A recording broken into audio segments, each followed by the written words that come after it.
I want to share a story with you guys. I don't think I've shared this with a lot of people, and I definitely haven't shared this on the YouTube channel before. There was a time when I caught myself racially profiling somebody. If we're going to be able to have meaningful conversations about race in this country, then we need to be able to expose areas of our life that we're not proud of. In this video, I share something from my past that I'm not proud about. Let's talk about it.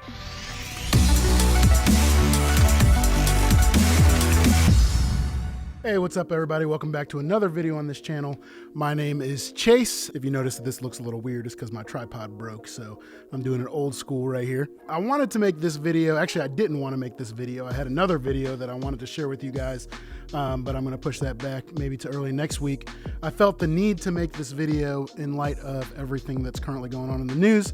Unless you're living under a rock, then you know what happened. Another guy that looks like me shot dead on video, and I wanted to talk about that a little bit. And I've actually had a lot of people send me messages and ask me a few questions, and I've had several great conversations with people about this, and I wanted to make a video to address something in particular. If you're friends with me on Facebook, you saw that I posted something that was kind of detailing a few ways that we can talk about race, right? Talking about race for a lot of people just isn't comfortable, particularly those who don't engage in those conversations at all, and particularly those who are not minorities. And so I laid out a few keys to make talking about race a little bit easier. If you didn't see that, pause this video. I'll throw this up on the screen now and you can read those. But I noticed that even with those four things, I thought I was starting at kind of peg number one, but I noticed that there's other conversations that actually need to take place before we can even get to that point where we can start talking about race. And so I wanted to share this as a precursor to how to talk about race. The timing of all of this stuff happening was really interesting because I just posted a video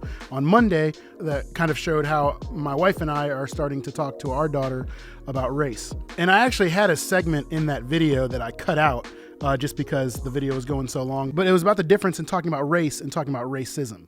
I just realized that this thing is in the way. I don't know if you guys can even see my face. There's a difference between talking about race and talking about racism. Talking about race is just talking about the fact that different races exist. Talking about racism is a whole different ballgame when you get into talking about injustice and the systems that have been put in place to cause many of the things that we're ultimately seeing in the news today. Ultimately, I think those are very important conversations for all of us to have, even for young kids to have, but we have to start by talking about race before we can talk about racism. I mean, we want our daughter to be able to recognize the difference between black, white, Asian, Hispanic, all the different races before we start telling her, hey, you know what? There was a time when people who looked just like your mom enslaved people who look like your dad, right? I mean, obviously those conversations are going to come up, but we need to start by talking about the fact that the different races exist before we get into the topics of racism. A couple years ago, I made a video called Start the Conversation. Took a camera around and filmed several different ones of my friends and talked to them about their experiences with race. And my good friend Jared, he said something in that video that actually kicked off the video. He said this: being perceived as racist is like, that's the last thing you want somebody to think about you, right?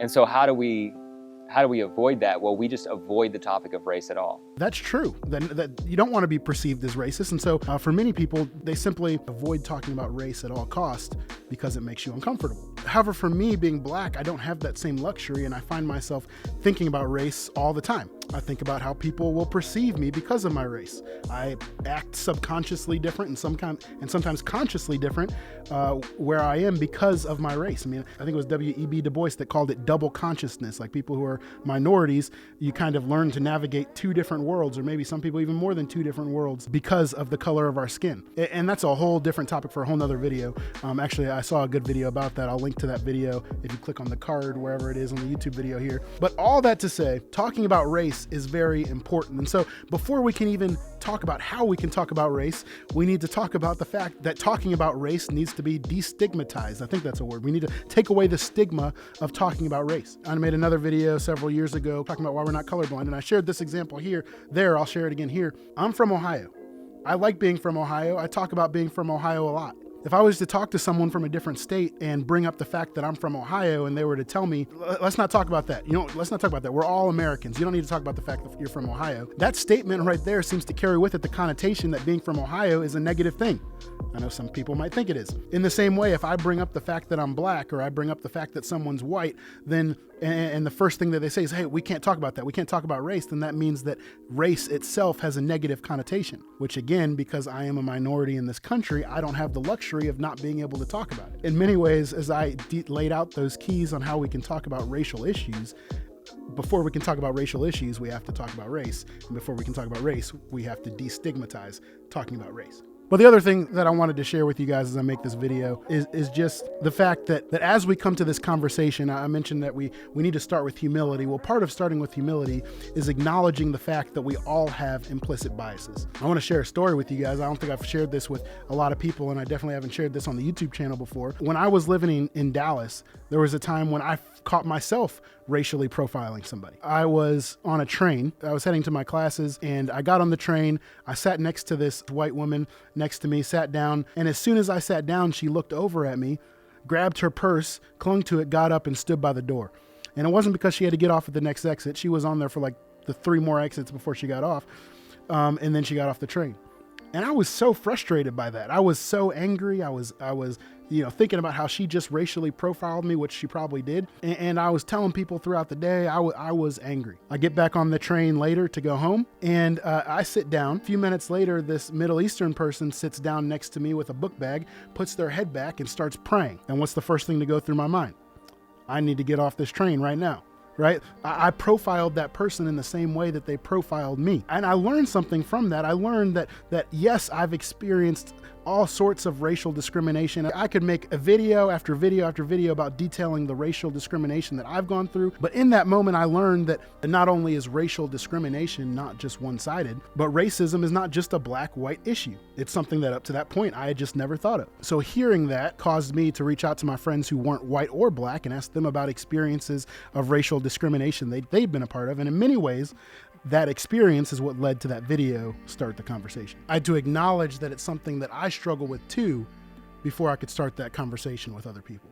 And as I went into those conversations, I didn't say, and as they shared their pain and their experiences with me, what I did not say was, oh, I can relate to that because of the fact that I've experienced discrimination as well. But no, I just listened to their stories without trying to put myself into their stories and said, I want to hear your pain so that I can learn from it. None of that would have happened if I wouldn't have acknowledged the fact that I had never been in their shoes, and it definitely wouldn't have happened if I would have thought that talking about racism or race in general is a negative thing. I know some of you guys probably think that I love making these videos. I don't, especially not in light of current events and seeing the same video over and over again. I don't like it. It's not comfortable. Listen, I try and make people comfortable as I'm watching these videos, but let me just say something just bluntly right now. If you think that talking about race is in itself divisive, then you're part of the problem. If you're raising your kids to ignore race and not talk about racial issues at all, then you're part of the problem. And if your kids grow up thinking that they live in a colorblind world and that they don't see race, then they're part of the problem. And then someone 20, 30, 50 years from now is going to have to sit here and make the same video that I'm trying to make today. And if that made you uncomfortable, then that's good, because discomfort is the only way that we're going to move forward in this broken world. It's the only way that we're going to be able to start the conversation. It's the only way that we're going to be able to have the conversations that need to be had. So thanks for watching this video. I'm not even going to tell you to subscribe, or it just feels weird to mention all that stuff right now. So thanks for watching this video. And as always, I will see you guys on another video. Hopefully it's a much lighter video than this one. See you guys.